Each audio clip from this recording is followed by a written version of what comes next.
Are the Cubs' chances of adding a starter starting to dwindle? Well, we're going to talk about that, some possibilities. Trevor Bauer speaks to the media and more. This is the Cubs Baseball Channel. Make sure you like and subscribe. Thanks for hanging out with us, guys. Let's get this thing started. Go Cubs.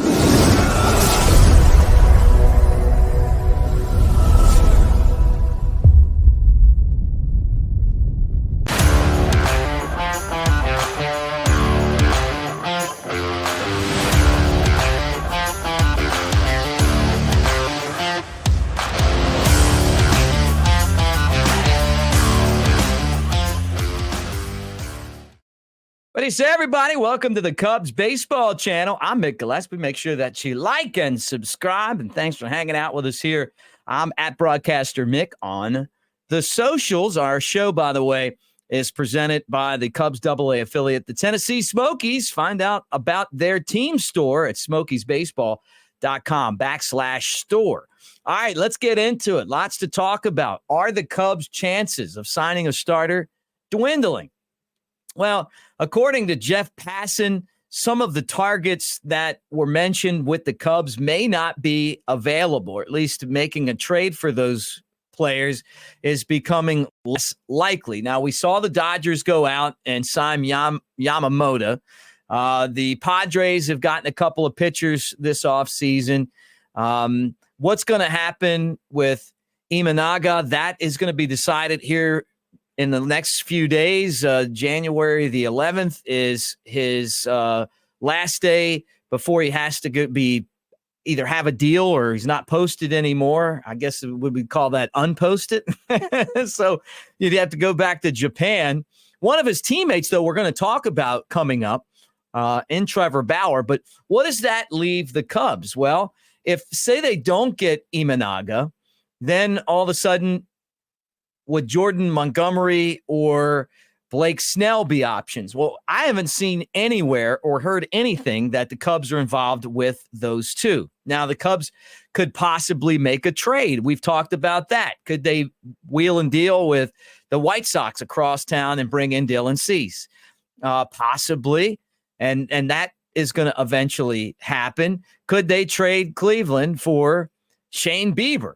Yeah, I mean, that's a possibility as well. Is Corbin Burns going to be traded by Milwaukee? I just don't see that happening.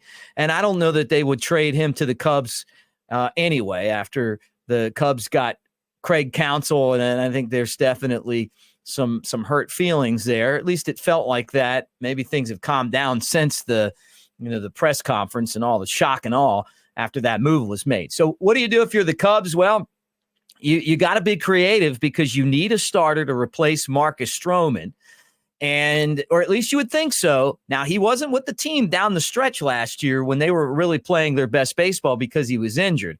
But the team, you would think the strength of the pitching would be a lot better if you added another starter. So maybe you look at Trevor Bauer. Bauer spoke to the media, and it's the first time that we've really heard much out of Trevor Bauer. He was in Japan last year, pitched for the Bay Stars, and did really well. He had a great season.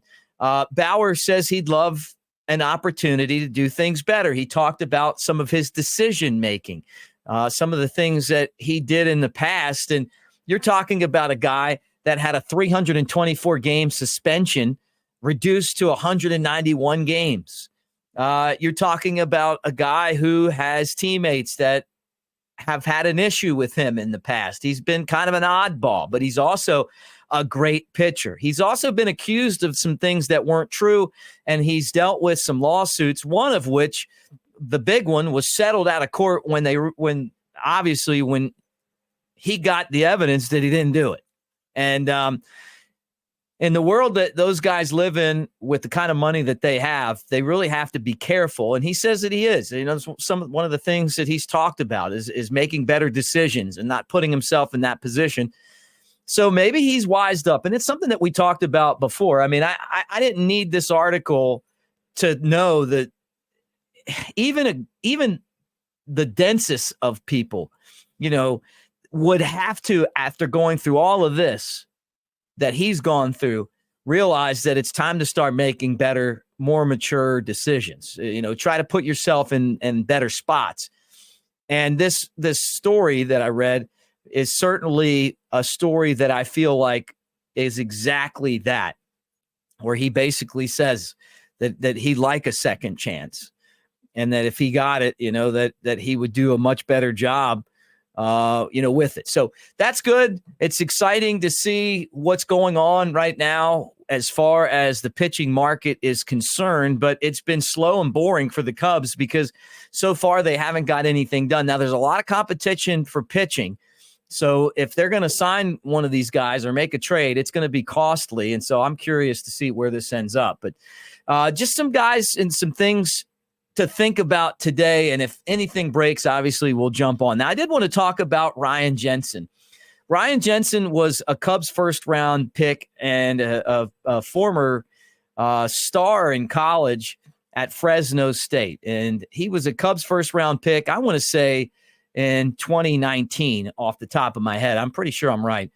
And he came up through the Cubs system. You're talking about a pitcher that has great velocity, but has trouble with his control and command, and walks a lot of guys and strikes out a lot of guys. And the Cubs last year released Jensen, and he's been with some different teams. He moved from a starter to the bullpen for the Cubs last season in Double-A and then Triple-A, and then just couldn't get it figured out. A 5.06 ERA, ended up being released and picked up by the Mariners, taken off the 40-man roster or whatever, right? And then there, you're still talking about walking over 20% of the batters that he faced,